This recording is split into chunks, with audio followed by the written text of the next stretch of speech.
Señores, buenas tardes. Bueno, vamos a iniciar nuestro programa tratando un tema que es muy interesante, como es o a favor de la vida o en el tema del aborto, cómo se plantea. De eso vamos a hablar ahora. ¿Cómo le va, doctora? ¿Cómo está usted? Muy bien, gracias. ¿Qué tal, doctor? ¿Cómo está usted? Muy bien, Germán, buenas tardes. ¿Qué tal, doctora? ¿Cómo le va usted? ¿Cómo estás? ¿Qué tal, Vanessa? Bueno, primero presentemos a la doctora, por favor. Doctora, bienvenida. Buenas Gracias, noches. bien, gracias. Queremos conocer un poco de su vida, dónde nació, sus estudios. ¿Cómo no? Mi nombre, ante todo, es Chinda Concepción Brandolino. Soy originaria de la ciudad de La Plata. La ciudad de La Plata es la capital de la provincia de Buenos Aires. No es el puerto de Buenos Aires, no es la ciudad autónoma de Buenos Aires. Es una ciudad hecha para ser capital de la provincia de Buenos Aires, una ciudad portuaria también. Y estudié, por supuesto, mis estudios primarios y secundarios en La Plata, y en la Universidad Nacional de La Plata me recibí de médica. Luego hice varias especialidades, algunas en La Plata, otras en Buenos Aires.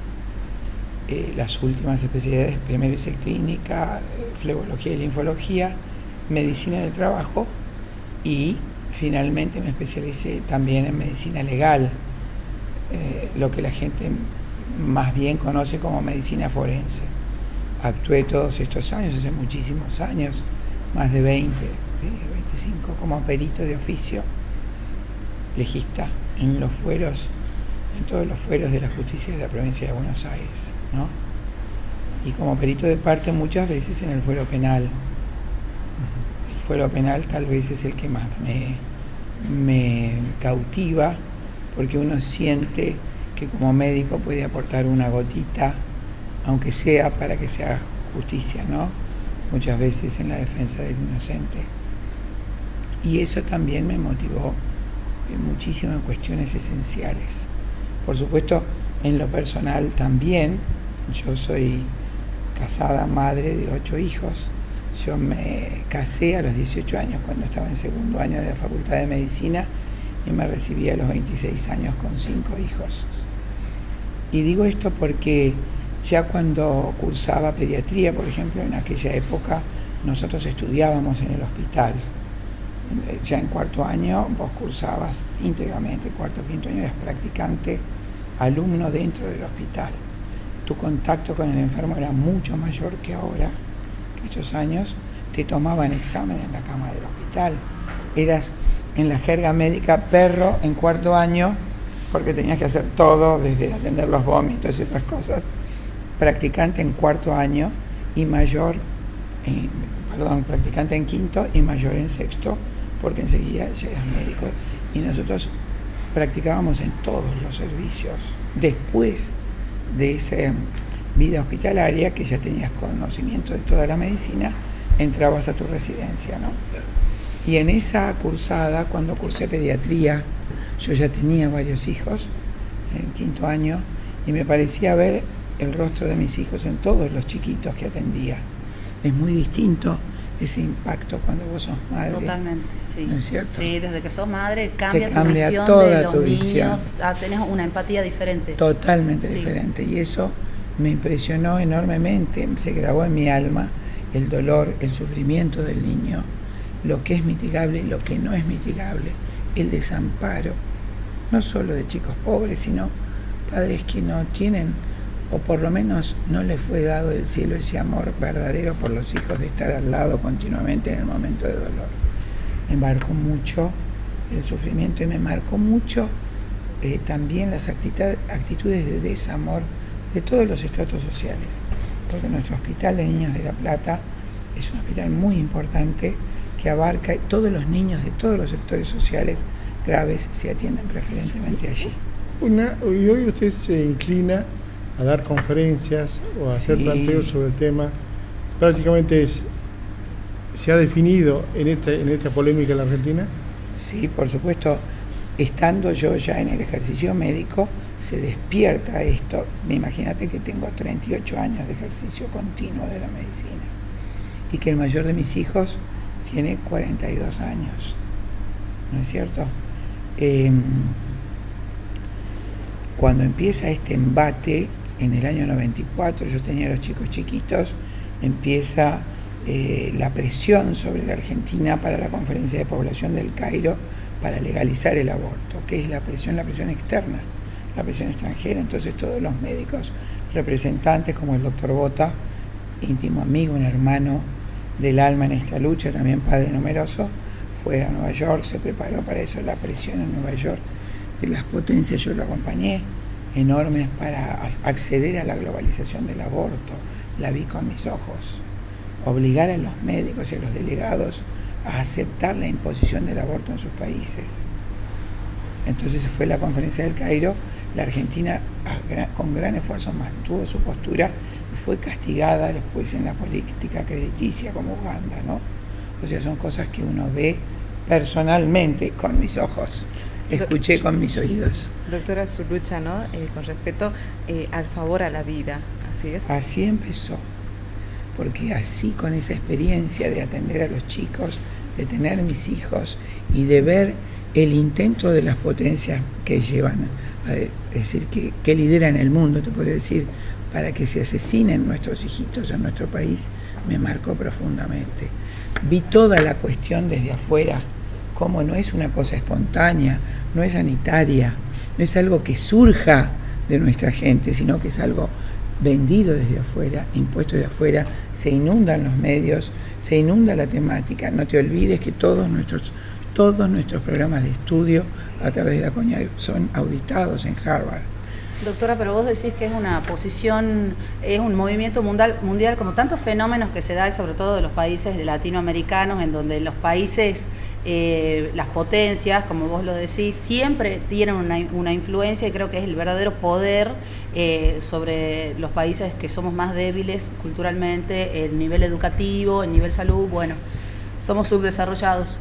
Pero ¿a vos te parece que no es una realidad de que el aborto existe históricamente y de que hay una moralidad detrás del aborto? ¿Qué dijiste? Hay una moralidad. ¿Qué es moralidad? Como lo hay con respecto a la salud reproductiva, como lo hay con respecto a la salud sexual, que está empapada de moralidad. Creo, por supuesto, que tiene que ver, digo por supuesto para mí, creo que tiene que ver también con el catolicismo como la religión fundamental acá en la Argentina. Entiendo lo que decís. Primero te voy a hacer una aclaración. Sí. Hace 35 años la Argentina no era un país subdesarrollado.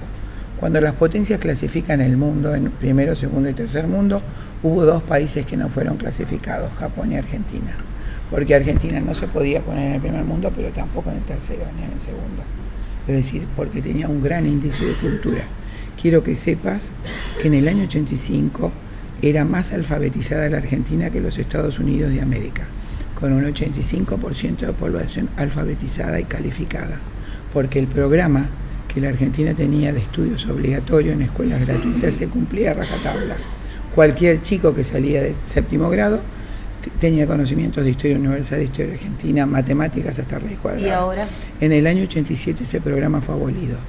Se sacaron los contenidos obligatorios y se dejaron contenidos libres y se impuso lectoescritura, freudomarxismo y psicogénesis, que es freudomarxismo de la escuela de Marcuse, Reich y Fromm, es lo que se llama Escuela de Frankfurt, y lectoescritura, que fue un sistema de lectura y de escritura que se hizo para los chiquitos que tienen dislexia.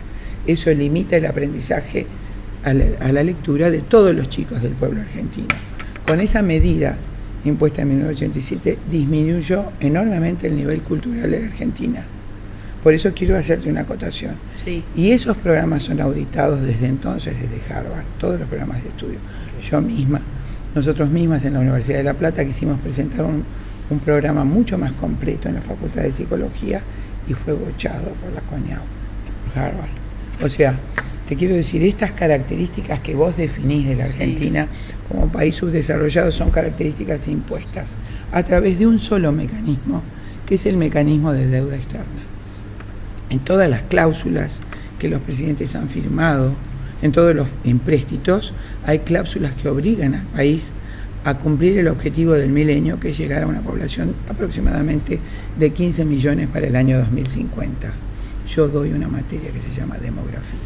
Doctora, No sé si te explico. Entiendo, un tengo segundo. un montón de cosas para decir. Un segundo. Usted plantea el tema de la CONEAO, el tema de Harvard, el tema de la Universidad de La Plata. Es un tema universitario. No, universitario no, de toda la enseñanza primaria, secundaria y terciaria. No, pero la CONEAO practica No, sobre las universidades. el resto de los niveles son bochados automáticamente cuando no responden a las directivas. Por favor, nos centralicemos en este tema de la defensa de la vida. Correcto, yo estoy respondiendo a Bien. lo que la doctora me dijo, de país subdesarrollado. Entonces, esas condiciones que hoy podemos igualar al subdesarrollo fueron también situaciones creadas que no respondían con anterioridad a la estructura de nuestro país. Este bajo nivel cultural también es creado. Entonces, por un lado se dieron las condiciones para que ocurran determinadas cosas, como ¿cómo te diría? Un aumento enorme de la gente que vive en villas miserias, Sí. que antes no existía, un aumento desmesurado de esa gente subculturizada. ¿Por qué tiene que ver con el tema de la vida? Porque se utiliza ese tipo de nivel social para justificar la práctica del aborto. ¿Y no te parece, doctora, que detrás de la pobreza y de la ignorancia, porque hay mucho analfabetismo en la Argentina, hay una industria No. conveniente No, para los no. políticos, para las grandes empresas, ¿de para las qué? empresas supranacionales? Creí que hablabas del aborto. Sí. Sí, No. bueno, pero... No entendí la Sí, pregunta. o sea, lo que te quiero decir que no es... A ver, no sé si la cuestión acá del aborto específicamente, que habla de la despenalización del aborto y que falta mucho todavía y no sé si llegaremos porque eso no sé si lo veremos nosotras o no, que se llegue a hacer como una práctica perteneciente a la salud pública. Nunca puede ser salud pública. Salud, o sea, es el estado de equilibrio biopsicosocial y espiritual. Sí.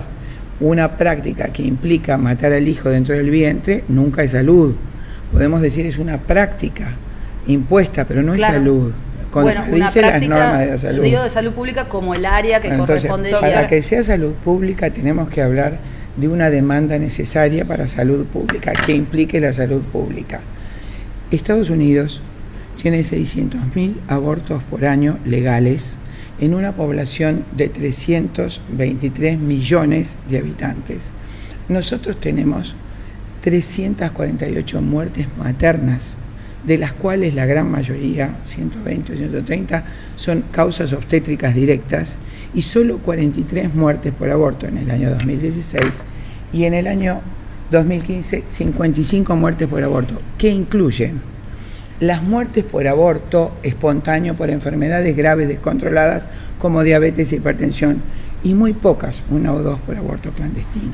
Entonces, te respondo desde la salud pública, con toda exactitud. Jamás 43 muertes en el país, de las cuales 1 o 2 son por aborto clandestino, puede ser una necesidad de salud pública. Eso es mentira. Pero esos son... Sí, hacer una pregunta. Sí, bueno, doctora, seguimos con esta pregunta, ¿no? ¿Cuál es su opinión con respecto a la legalización del aborto? Lo que te acabo de decir, primero que soy médico. Sí. Médico, Su postura como médico doctora. quiere decir yo curo. Sí, sí. Y yo juré hace 38 años defender la vida y nunca utilizar una sustancia que genere abortos. Este juramento no es católico, es el juramento que hizo Hipócrates, un médico griego pagano. Los griegos, 500 años antes de Cristo, sabían que el aborto era un homicidio y juraban jamás utilizar su saber para realizar ese asesinato. Yo juré y empeñé mi vida en ayudar al que sufre, aliviar el dolor y salvar la vida. Claro. Por supuesto, traicionaría toda mi profesión y toda mi vocación si consintiera en un aborto, no solo si lo hiciera. Sí, sí. Si lo hiciera, por supuesto, paso inmediatamente a ser un asesino, sin mitigar. 8 hijos tiene, Sí. doctora. Doctora, terminemos. ¿Qué tenés? Sí. Eso sería un conflicto ético. No, legal. Claro, termina, pero ético. bueno, Termina. la moral y la ética nunca van a estar despegadas, Bueno, desapegadas de lo Hipócrates legal. seguramente, efectivamente, cuando los griegos, que son los padres de la civilización occidental, hacen las leyes, se inspiran en la ética, particularmente la de Aristóteles, que consideran a la ética la ciencia del bien dentro de la filosofía, y que las leyes deben informarse sobre la ética, y que la moral es la ética aplicada a las costumbres. Entonces las leyes surgen de las costumbres regidas por la ética. Totalmente. ¿Y no qué tiene haríamos que con ver la con la problemática religión. No sé si. Un segundo, ¿qué quiere decir? Sí, bueno, yo voy a dar mi posición así clara y sincera de que estoy a favor de que se despenalice el aborto, y eso es lo que quiero decirle a la gente, porque yo creo que nadie aclara sobre eso. Despenalizar el aborto no significa legalizar el aborto, no significa que la gente que las mujeres van a ir a hacerse abortos ahora en los hospitales, significa que no van a ser penadas por la ley, no va a configurar un delito penal. Eso es lo que quería decir y que se aclare, porque parece ser que no lo aclara 30 nadie. segundos, doctor. ¿Quiere aclararlo? Por supuesto, despenalizar es exactamente los fines prácticos legalizarlo, como pasó en España. España, cuando se despenalizó en el año 85, tenía 420 abortos, en el 2011 140.000 y ahora, el año pasado, casi 200.000 en el año. Con respecto a números y estadísticas, yo creo que son uno no puede ser exactas. tan exactas. Se hace un censo de mujeres que se hacen abortos, la Se gente hace dice yo me hice un aborto, creo que nadie, ninguna mujer, no, pero en los dice. lugares legales, yo te estoy hablando donde es legal. Pero doctora, vos has hablado también de estadísticas y de números acá en la de Argentina. muerte por aborto son exactas. ¿Vos te crees que alguien puede matar a una persona y meterla en un ropero? Cuando en una Villa Miseria hay una muerte, inmediatamente interviene el cuerpo. Sí, pero no es así. Perdón, doctora, gracias. 30 segundos. ¿Cómo sigue el ciclo de conferencia de ustedes? Estamos en la plena convicción de que hay que defender al niño por nacer, a la mujer embarazada, un binomio inseparable que lo constituyen, y que desde que es la unión de los gametos masculino y femenino hay un nuevo ser. Entonces, como legislador debemos trabajar en proteger los derechos y sobre todo el primario y fundamental del cual derivan todos los demás derechos. Bien. No hay libertad sin vida y no hay libertad plena sin verdad. ¿Cómo sigue esto en la legislatura? Bueno, nosotros a su vez, esta semana que hemos hecho en la legislatura, se ha llamado Semana de los Derechos del Niño por Nacer, hemos tenido el compromiso de las autoridades de la Cámara de defender la vida del niño por nacer, y tenemos desde el año pasado un proyecto presentado tendiente a crear en la provincia un sistema integral de protección de la mujer embarazada y del niño por nacer. Gracias, doctora. Gracias, doctora. Gracias por venir. Gracias a ustedes. Te agradezco mucho la gentileza. Gracias. Gracias, doctora. Gracias. Vanessa. Hacemos una pausa, vamos para nuestro segundo bloque.